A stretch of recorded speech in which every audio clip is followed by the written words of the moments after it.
Aloha, it's Christine Pensa, and this is the Awakened Woman Self-Care Podcast.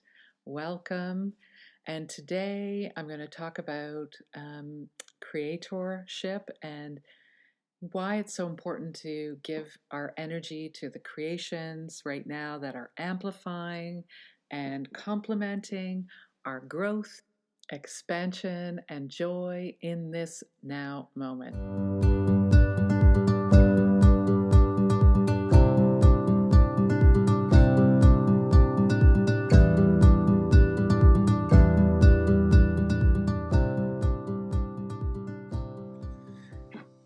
Hello, it's Christine, and I'm in the midst, as I might have mentioned before, of moving house after 29 years. And so I have not been able to bring a podcast through for the last couple weeks. But I know how much is going on. The equinox time was, I know, hugely powerful. Continues that the week, this is the week after equinox, and it continues, I think, to be super powerful and transformative. So I wanted to drop in today and bring something forward for all of us. I just taught a class on with an organization called Boomerang, Go Boomerang, and it's I've kind of gone back to basics of teaching art and soul, which I haven't done in many years, and because I'm coming into it with this beginner's mind and eyes, it's been super joyful and light for me. And because I've just finished taping that, or actually being on live with a little over 60 people, I wanted to come and bring some of that energy here, because what we talked about was the creative energy and the creator energy, and as creator beings, that we are being called back into express in a much deeper way in this moment. And I know that a lot of you are feeling this call. And so, how do we amplify that? How do we drop down even stronger into that? And what I think is that is really helpful is to remember and know and breathe into that beautiful frequency of expression we had as a child. And what I shared earlier with this group was that if you think of yourself as a child, and so let's just actually breathe right now. Take a breath in, and if it's safe to do so, softly close your eyes or have a just a gentle gaze, so that you're not staying. Let's just get a little bit out of our logical mind, if possible, and safe to do so in this moment. You're not operating heavy equipment. So let's breathe. And let's tap in to that joyful frequency that we had that was so full of ease as a child. So when music came on, you just would sing or dance without censoring. When someone put a crayon in your hand, you would just draw with it. And then think how and remember how you began to do those things to looking outside of yourself. So someone said, "Oh, that's not what a tree looks like," or "Oh, you're not a great singer," or laughed at you because your dance looked silly to them. And maybe they were responding from a place of fear. So those were not you and your original divine, gorgeous expression, your original divine blueprint. So let's breathe. And today, let's tap back in to that expression, that level of expression that was spontaneous and joyful that you had as a child. Let's just breathe. Allow your breath to flood this space, this container of you. And remember that creator spark that is you, that was connected to the truth of you, to your original divine blueprint. And so, as we're breathing in, maybe you don't see it at all or you don't feel it at all. So, allow yourself to open up to seeing or remembering or feeling or knowing this tiny spark is there. And if you've allowed creativity to come out, but only in small containers or corners of your life, breathe into that and expand the container to become a larger room. And if you feel like you have been working creatively in all aspects of your life, then breathe into that and amplify it even more. Releasing any programs, patterns, judgments, opinions, fears, anything outside, limitations that were not you. Breathing into this creator being that you are, this beautiful spark, and giving yourself permission today to open, to play, to be unlimited, to be your unlimited creator self. Breathe that in.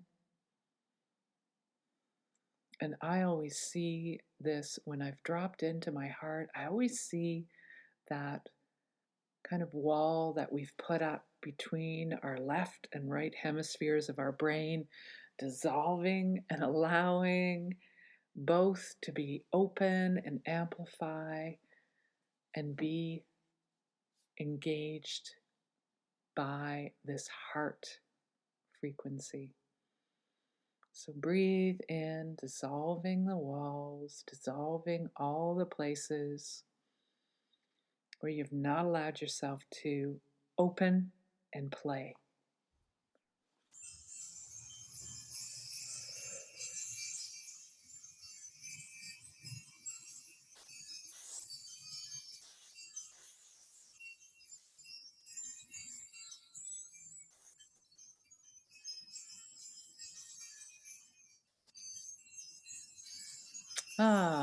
Okay. So now that we're a little more in our heart, a little out of our head, let's come back in and I want to share a little bit more about something that the connection that I learned many years ago from one of my former beautiful guests and beautiful being, Whitney Freya, who likened the principles of design as a beautiful blueprint for connecting in and creating with the life artist that you are. And I love this these aspects. And so I would invite you to tune into these, the 8 principles of design. So these are the principles that someone uses to create a painting or their masterpiece, but also likewise can be equally as helpful as we create our own life. And when you think about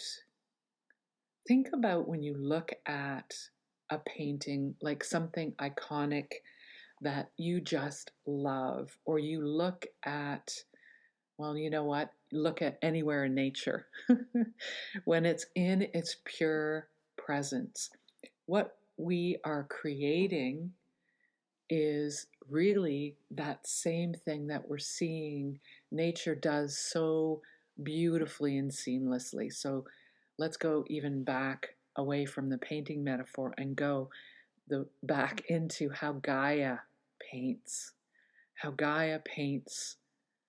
the beauty with everything that she blossoms into. And here we are in this moment in spring.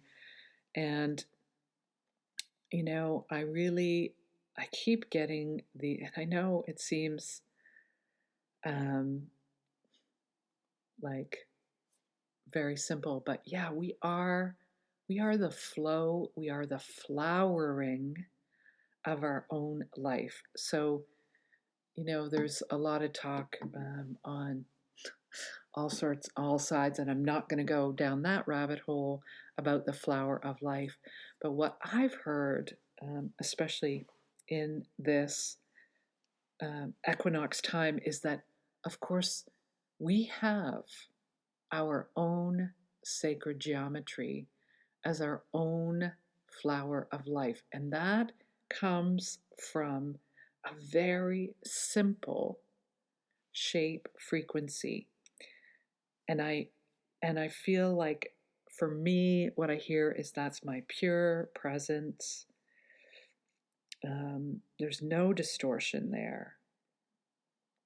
And when I flow or flower or petal out from that, my true flower of life, which is me and my connection to my pure source, then what arises out is my own expression.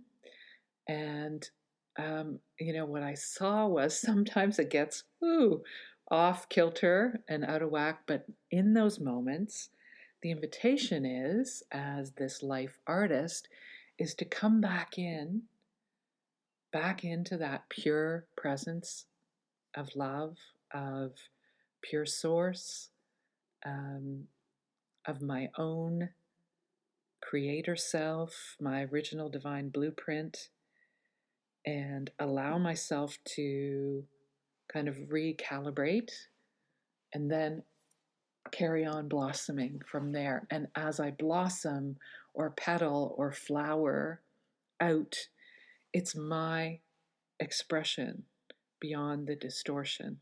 So I'll bring that in. So let's, as we go into this, you know, these principles of design, I think, so I'll read them out and then we'll go into them individually. So 1, contrast. 2, unity. 3, balance. 4, proportion. 5, harmony. 6, repetition. 7, rhythm. 8, emphasis. So I would invite you to go into what this means for you. And it's like, yeah, so my flower is coming out. I'm going to follow the impulse, the petling, the blossoming from my pure source self, which comes out through this expression of Christine. you likewise will follow that flow from your source, and they're going to be different because we are having different journeys. And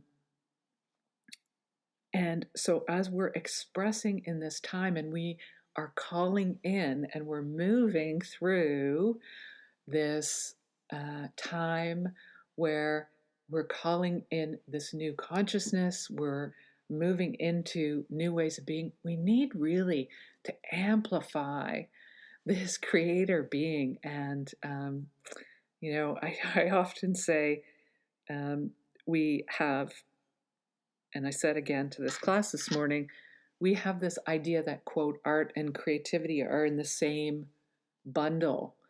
And for me, art making is a technical skill that you can spend time learning. And just like any skill, sometimes people come in with, let's say, more adeptness at one thing versus another. Like I'm definitely way more adept at fine motor skills than gross motor skills. But that doesn't mean I couldn't take time and learn to become adept at both. It just is, how much time do I want to spend? And is it something I want to spend time on? So creativity, as I say, is the icing of that goes across everything. Or, I spread that shit on everything. It goes across all that I express, because that is my source. That is who I am. And so all of these things that I do to come back into that space are really unimportant if I don't honor that original space of my creator beingness. The 8 principles of design are helpful in a way, because just the way you'd look at nature, the way you look at a painting. So let's say that's something that's been created by a human hand and it's tangible and we can look at it. It can be anything that you've created. It doesn't have to be a painting, but let's just use painting as an example. When you look at a painting that has these 8 elements, your eye just flows around it and you just feel really great and you feel like, wow. And there's something, that artist has managed to capture something that taps into, they've tapped into, let's say, their divine blueprint and original note, creator note, and they've sung it, and you recognize that, and you can't maybe even say why, but it has these elements. So let's say number 1, contrast. Contrast is, the areas of light and dark. And we have been humans, we have had these experiences of lightness and dark. And we're moving out of this extreme polarity of those, and yet we still are experiencing a lot of it. So how do we move through that and integrate and come into the unity of it? So the unity in a painting, the unity in our lives. How do we transmute, move through? And that comes through balance. Are we balancing our play and our work? Are we, and that doesn't mean we, it's literal balance, because sometimes we need more of something. Sometimes we need more play. Sometimes we need to get to work on something. But how do we balance that and not just be one thing? And that opens up proportion. You've heard that saying, they've blown it all out of proportion. And boy, oh boy, are we just stepping into that in this world. So, what are you blowing out of proportion? And how can you look at that and bring that back down into more harmony, which is the next. So, being in harmony, it means also to me doing no harm. And that means maybe looking at when and where you take action and when you don't, when you speak, when you don't, noticing and paying attention to where you can invite more harmony into your own experience by letting go, particularly of some judgments, opinions, programs, and fears. And then repetition is the next. Repetition, anything that we repeat over and over, can become, I'm thinking about the word ritual is coming up. So ritual can mean something to me that can be freeing, or it can be chaining, enslaving, let's say. So if we're repeating an action, even if it's a quote, we've said, quote, good action, like, oh, every day I do this, I meditate for 15 minutes. Well, when you do that without any allowance for, well, today, you know what, I'm going to do 0 minutes and I'm going to go for a walk. Or today I'm going to do an hour because I feel great and I feel like I want to flow with it. It's breaking out of the routine. It's the Wim Hof cold shower. It's repetition can be great, and it can give us a kind of spiritual discipline, or it can keep us in a rut. So notice that, and then that brings you to rhythm. So honoring the rhythm. Some days you are just in such great flow and your rhythm is right on. And other days you go, whoa, everything is off. Like nothing seems to be flowing or working. And instead of trying to get back to something, just notice, like, why is this rhythm off? Oh, what do you have to tell me? Jarring tone or, frequency that is hurting my ear. What do you have to tell me? And notice, and then bring yourself back in to that flower, your flower of life. Breathe, come into that. Notice, and then move through. Integrate both sides. And then the last thing is emphasis. And so, what are you emphasizing in your life? Where are you putting your emphasis? Are you spending the time on things that really feed your sacred self-care, feed your soul, feed your light?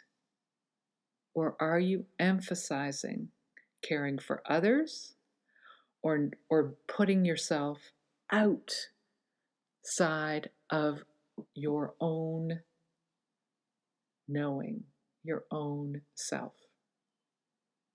Are you being carried away by family drama? Are you being carried away by friend drama, by TV drama, by the collective frequencies of drama? And where do you need to pull back and come back into yourself? So all of these: contrast, unity, balance, proportion, harmony, repetition, rhythm, emphasis, all of these things are just about you noticing and coming back in. So they're just a tool. And you don't even, it's not even important to have all of these words and information so much as noticing what it is you need. And for me, the biggest thing about being a creator is allowing yourself to be in the observer state. And one of the most beautiful things that and helpful things that I learned, there was a book that was talking about, it was during menopause. And one of the things that I loved about this was the number one thing to do when